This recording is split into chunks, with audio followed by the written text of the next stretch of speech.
When we think about digestive processes, it's helpful to kind of get a holistic perspective and look at the whole body at the same time so that you kind of understand where everything is happening inside of here. So remember that the alimentary canal or the gastrointestinal tract, the GI tract, is a tube that goes straight through a number of organs and through the entire body. Starts off as foodstuffs, ends up as waste products, and a number of things are going to happen to it along the way that allows that process to take place. We're going to start with the first stage, which is ingestion. Ingestion is the taking in of food into your oral cavity. Next, we have propulsion of peristalsis and segmentation. So, propulsion includes peristalsis and also a process called segmentation, which occurs inside of the small intestines. Peristalsis is usually thought of as food moving unidirectionally down the esophagus.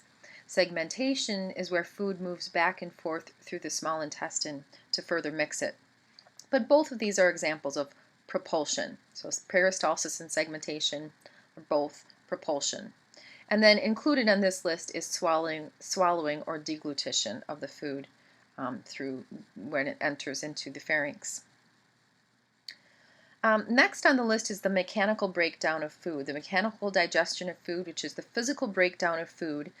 There's two main places where this takes place. It takes place via mastication in the mouth, chewing, and here it becomes a bolus.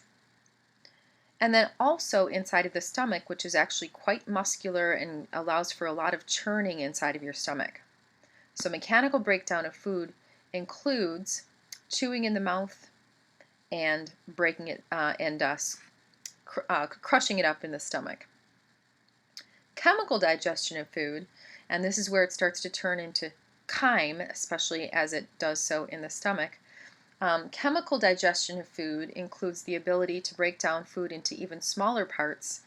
After the mechanical breakdown of food, you want to further break it down into what we call monomers. And that is a process called chemical digestion. This will require enzymes to break food into its very, very smallest parts. So whereas the mechanical breakdown starts the process of breaking down food, the chemical digestion finishes it.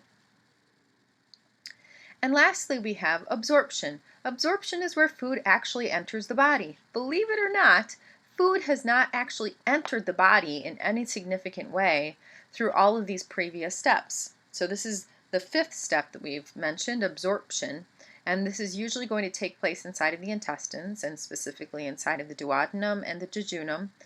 Food is going to enter from the lumen of the gastrointestinal tract and will pass through a series of membranes and sometimes through some tricky business and shenanigans to try to get into the blood vessels or into the lymphatic vessels.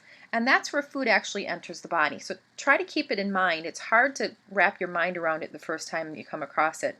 But when you swallow food, you are not actually taking food into your body. The food does not enter your body until it is actually absorbed into the blood supply. Lastly, we have defecation, or the elimination or excretion of waste products after the foodstuffs have had basically all of their nutritional value taken out of them and absorbed by the body.